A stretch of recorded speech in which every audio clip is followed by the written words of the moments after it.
Would you believe me if I told you that people would still reject you even if you were to give them literally free money? No pitch, no strings, still you get a hard no. Don't believe me? Watch this. Do you want a gift card? It's $10. No, no, thank you. You sure? Yeah. It's not a trap, I promise. It's just for Amazon, $10, no hook. I know. I'll walk away and you never see me again, I promise. Sure, that's fine. Okay, all right. Thank you. Have a good night. Would you like a gift card? Would you like a gift card? Gift card? This is me trying to hand out gift cards on the streets of my local town. $10. Excuse me, would you like a gift card? Would you like a gift card? Amazon, $10. And after 30 minutes of trying to give them all away. No. Oh, fair enough. $10 gift card? No, It's okay. No? That's all right. Have a nice night. Can't give away my gift cards. Excuse me, would you like a gift card? No, I'm good, thank you. No worries, have a good night. Amazon. No, thank you. No? No. Would you like a gift card? Amazon, $10. Have a good night. I literally got rejected every single time. There was no catch, no sales pitch, no strings. Just here's a gift card, enjoy your day. This is why sales is a mother. People aren't rejecting your product. They're rejecting you before they even hear what your product is. They're not saying no to what you sell. They're saying no to the interruption of their day, to the sales energy, to the part of the brain that's been trained since childhood, stranger danger, salesperson equals scam. We don't have to teach people to reject us. They've been conditioned to do it automatically. And here's the thing that most sellers miss. Rejection is usually a reflex, not a real decision. It's a not interested that comes out before they even know what they're saying no to. So the goal in outbound sales isn't to pitch harder or spit your pitch out faster or articulate your value better. It's to snap them out of autopilot. I bet you can't guess what this is. What? It's just a $10 gift card. No strings. No, I've got like 5 more. Have a good night. Have you heard about what's going on tonight? Yeah, I'm giving out $10 gift cards. Do you want one? Yeah. Oh, hey there. Did you see that person who just walked by? Gave them a $10 Amazon gift card. Would you like one as well? Yeah, go ahead. In case y'all haven't heard, I'm on the market now. If you ever feel like shooting your shot with Will, leave a comment below, say I'd like to take you on a date, and I'll consider it, all right? Please, someone go on a date with me, I'm lonely. Just hit me on a Tuesday, that's when I'm not crying.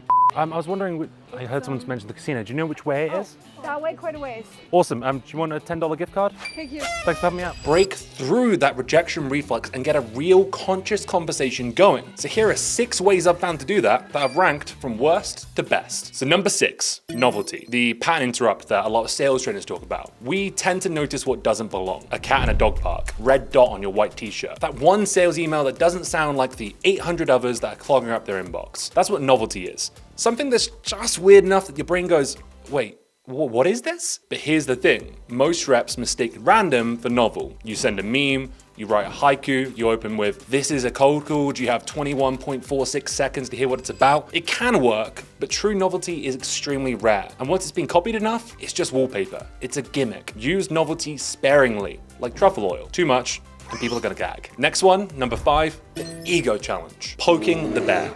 Lightly. Okay. Want someone to prove you wrong? Tell them that they can't do something. Many humans hate feeling underestimated, especially high performers. It's why I bet you won't do this often get someone to do something. The trigger though is a bit risky. It only works on people who are wired to compete, and you can end up offending some people and rubbing them completely the wrong way. It has to be playful. Like you're inviting them to a challenge, not calling them out on LinkedIn. So if you're gonna try and pull this one off, make sure that you know they're the type of person who hears, you can't do this, and thinks, you wanna bet, let's go. If you can't tell, I'm one of those people. Number 4, reciprocity. Basically asking someone to help you out. There's something wild in human psychology called the Ben Franklin effect. If someone does you a favor, they like you more, not less. More. It seems really counterintuitive, right? Like you ask someone to help you and they actually end up liking you because they've helped you. So when you ask for help, genuinely, humbly, specifically, it triggers this internal itch to be a helpful person, be a nice person, to say, sure, I can help you. So for example, I could say, hey, I'm just trying to understand how teams like yours are approaching X. Could you help me out for a sec? You're not selling, you're inviting. And people love being the expert for a minute, which opens up the door for further conversation from there. Number 3, flattery. Earned compliments. Flattery works only when it's specific and used in moderation. It's not about kissing ass, it's about giving them a genuine compliment. So you could try, hey, I was looking on your website and the way you've laid out the problems you solve on your homepage, chef's kiss, wicked smart. Now it's a compliment that hits because it's something that they clearly chose to do, something that they're probably pretty proud of, and something you noticed, not guessed. Earned flattery isn't ass kissing.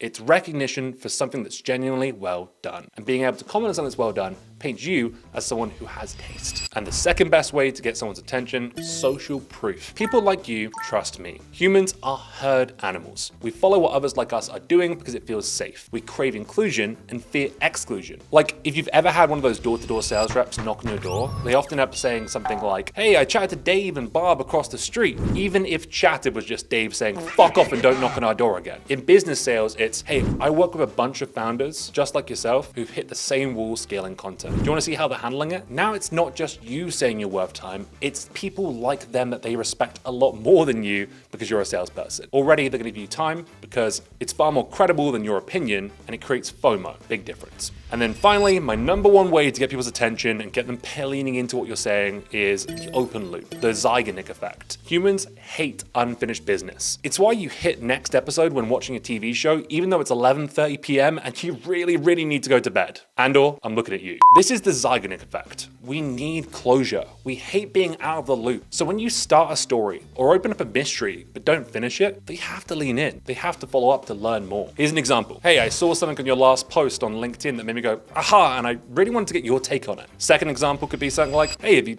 heard about what's happening? Have you heard about what's going on tonight? Now the brain's like, wait, what did I say? What did they see? What's the take? What's happening? You've introduced a mystery that almost needs to be solved. When done the right way, you will hijack their attention. So if you're trying to get to that conscious point where you're having a real conversation with someone, not getting brushed off, use at least one of these. But if possible, stack multiple of them together. That's where this gets really effective. So it could sound something like, I bet you've heard about what Acme is doing about bot clicks. With that one, it's an ego challenge, it's social proof, and it's an open loop. 3 in 1, baby. Layer them with relevance and nuance for what it is you sell, so it's not a gimmick, and you're gonna be much more effective at winning people's attention regardless of what type of sales you're in. You can't force people to care, but you can trigger their brain to stop scrolling, stop rejecting, and actually engage their conscious mind on you. Because if free money doesn't get someone's attention, you better believe your pitchy ass cold email or your cold call won't either. Then the next question, the next challenge is, what do you do once you have someone's attention? How do you take someone from intrigued to I'm interested? That is potentially even harder than just getting someone's attention in the first place. So check out the link in the description for 10 frameworks that help take someone from I'm listening to I want to talk more or even buy from you. And while you're down there in my nether regions, consider slapping the like button, stroking the subscribe button, and deposit a comment telling me which of these was your favorite, and if you have used any of these in the past, I'd love to learn from you. Peace. Till next time.